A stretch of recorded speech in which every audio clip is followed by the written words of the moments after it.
How do you say no to your boss? My partner sent me this post in the back saying that President Zelensky gave a master class in how to not deal with an egotistical boss. And this post about sent me over the edge.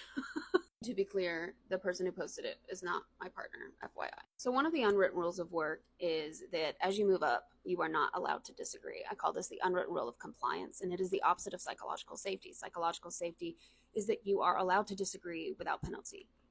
Unless, of course, your idea is a bad idea and then there's still accountability for that, right? But it's that you're not punished just for having the audacity to disagree with someone with more power. This is really critical, especially in certain fields like aviation, for example, where the consequences are lethal. But you can see in how this post is written that even though Trump is not his boss, that is so ingrained in American culture that you show deference, and that deference means compliance.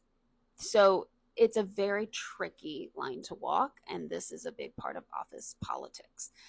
Again, I'm not agreeing with this post because this is another world leader, so I'd feel weird calling our world leader his boss, but people do make the argument that he was receiving money, so he should have done the same thing. How I have advised people to say no to a boss is, one, ask if you can disagree first. That shows difference, but you're still speaking up, which if you're in a field that has a high risk especially is important. You can also reference we instead of saying you have a problem, we have a problem. Show some more collaboration there and like taking part in the win or the failure. And strategically build your army. You don't want to go around bad mouthing, but maybe you do want to ask other people about their perception on it and if they'd be willing to speak up with you as well. They probably won't, but it would give you more perspective on how to approach the problem. For example, I could post about this post behind me, right, and say it's stupid, Zelensky isn't his boss, or Trump isn't Zelensky's boss.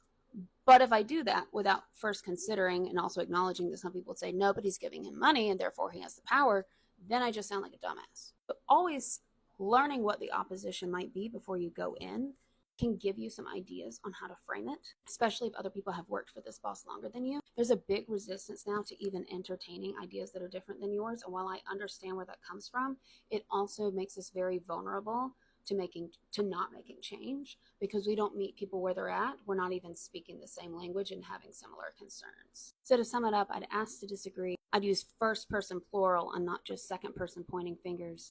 And I test the waters on multiple opinions so that you don't come and get blindsided.